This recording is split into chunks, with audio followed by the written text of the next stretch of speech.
নমস্কার বন্ধুরা, দেবিকা রান্নাঘরে সবাইকে আবারও ওয়েলকাম।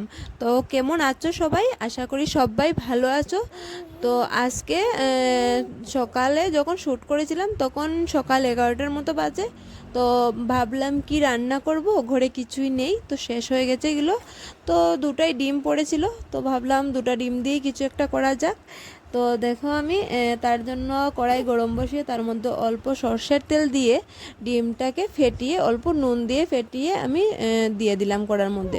একটু অমলেটের মতো হবে ডিমটা। তো অমলেটের মতো হওয়ার পর আমি কেটে ছোটো ছোটো করে কেটে নেব। কেটে আমি মানে আলাদা বাটিতে তুলে নেব। তো দেখতে থাকো তোমরা। আমি কাটার পর সেই কড়াইয়ে আবার অল্প সর্ষের তেল দিয়ে আগে থেকে আমি পেঁয়াজ রসুন আদাটাকে পেস্ট করে রেখে দিয়েছিলাম। তো তেল গরম হওয়ার পর আমি সেই হালকা পেস্ট করে রাখা ইয়েটা দিয়ে দিলাম। তো দেওয়ার পর আমি ভালো করে নাড়িয়ে তার মধ্যে অল্প নুন আর হলুদ দিয়ে ভালো করে কষিয়ে নেব।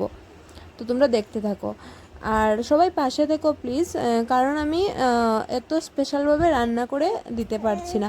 কারণ আমরা ঘরে যেভাবে খাই সাধারণত ডেইলি যে মানে যাই রান্না করি সেটাই আমি তোমাদের সাথে তুলে ধরার চেষ্টা করি। কারণ আলাদাভাবে রান্না করার মতো মানে সামর্থ্য বা কিছু সেটা আমার মানে নেই, তার জন্য ভালো ফোনও নেই যে ভালো করে ভিডিও করতে পারবো। তো যেটুকু আছে সেইটুকু আমি চেষ্টা করি তোমাদের সাথে তুলে ধরা।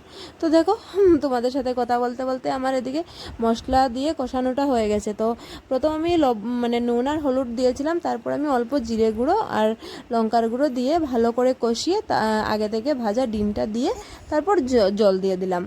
আর লাস্টে আমি বিলেতির ধনেপাতা অ্যাড করে তারপর আমি নামিয়ে নেব। তো প্লিজ সবাই ভিডিওটা ভালো লাগলে লাইক কমেন্ট শেয়ার করে দিও আর চ্যানেলটাকে প্লিজ সাবস্ক্রাইব করে দিও।